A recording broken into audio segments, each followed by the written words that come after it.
Welcome back, Assalamualaikum. Ada yang menduga, ada yang tidak menduga, ada yang sudah memprediksi.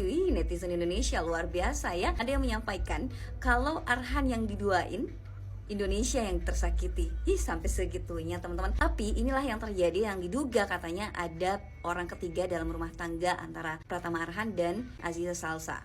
Wallahu alam bisawab. Pokoknya berkaitan dengan rumah tangga mereka, mungkin kita tidak bisa terlalu jauh, terlalu dalam mengetahui karena faktanya juga belum jelas gitu ya. Yang pastinya mereka bahkan di 10 jam yang lalu tertautkan postingan pernikahan mereka yang tepat 1 tahun yang lalu dilaksanakan di Jepang di tanggal 20 Agustus 2023. Di luaran sudah heboh, netizen sudah pada berkomentar, tapi Arhan malah memposting foto itu. Makanya saya bilang, aduh udah deh, kita nggak bisa dulu nih menyimpulkan apa-apa menurut saya gitu ya. Tapi yang pastinya kasus perselingkuhan yang belakangan ini sering terjadi dan selalu menjadi headline berita, itu menjadi pelajaran bagi kita semua bahwa ternyata dunia ini hubungan suami istri lagi tidak baik-baik saja. Mungkin 1-2 kasus dianggap ya ini masalah pribadi atau personal. Tapi kalau sudah banyak banget kasusnya, berarti ada hal yang berkaitan dengan sistemiknya atau sistem yang berlaku di dalam kehidupan kita, sehingga peluang perselingkuhan itu sering sekali terjadi.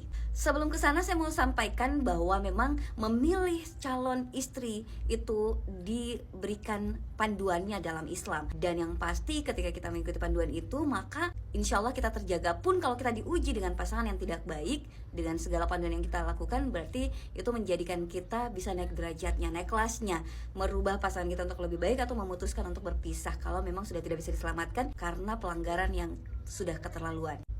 Jadi secara personal, laki-laki memang sudah diberikan panduan juga. Bahkan kita juga perempuan menggunakan dalil itu ketika memutuskan untuk memiliki calon istri, yaitu wanita dinikahi karena 4 perkara: 5 liha hartanya, lijama liha kecantikannya, linasabiha keturunannya atau nasabnya, dan yang terakhir lidiniha agamanya. Maka pilihlah yang baik agamanya. Itu yang jadi panduan. Nah, kalau mencari calon istri baik agamanya ini kan salah satunya pengamalan gitu ya. Bagaimana melihat dia dari segi ketaatan kepada Allah.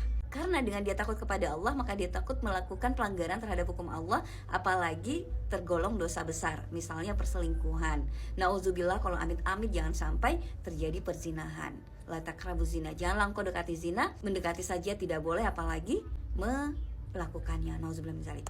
Panduan berikutnya berkaitan dengan hak anak. Jadi wahai para lelaki, ketika kalian memutuskan untuk menikah, maka ingatlah bahwa nanti kelak ketika kalian punya anak, maka penuhi haknya. Pertama, memberikan ibu yang baik, ibu yang soleha. Yang kedua, memberikan nama yang baik. Dan yang ketiga, mengajarkan mereka Al-Quran atau pendidikan Islam.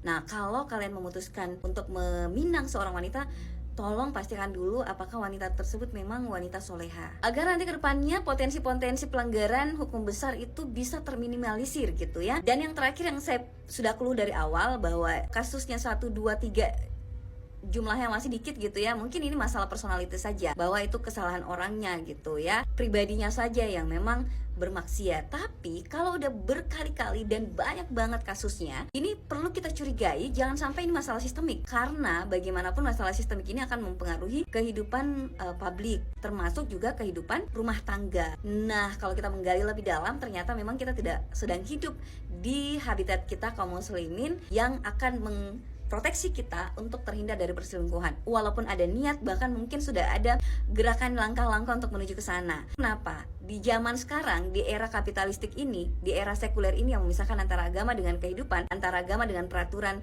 berinteraksi antara laki-laki dan perempuan, itu memang tidak terikat dengan hukum Islam. Ikhtilat atau campur baur itu dianggap biasa dan tidak ada aturan yang mengikat berkaitan bahwa kehidupan perempuan dan laki-laki itu di waktu-waktu di tempat-tempat tertentu itu terpisah.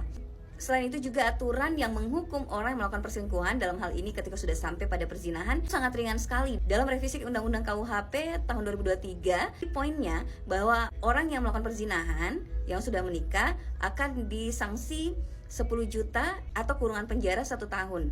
Kalau ada yang komplain, misalnya istrinya komplain, kalau istrinya nggak komplain atau suaminya komplain terhadap perzinahan pasangannya gitu, maka tidak akan bisa dijerat gitu ya. Atau misalnya perzinahan orang yang belum menikah, maka kalau orang tua si anak ini komplain misalnya, barulah bisa dijerat dengan pasal tadi.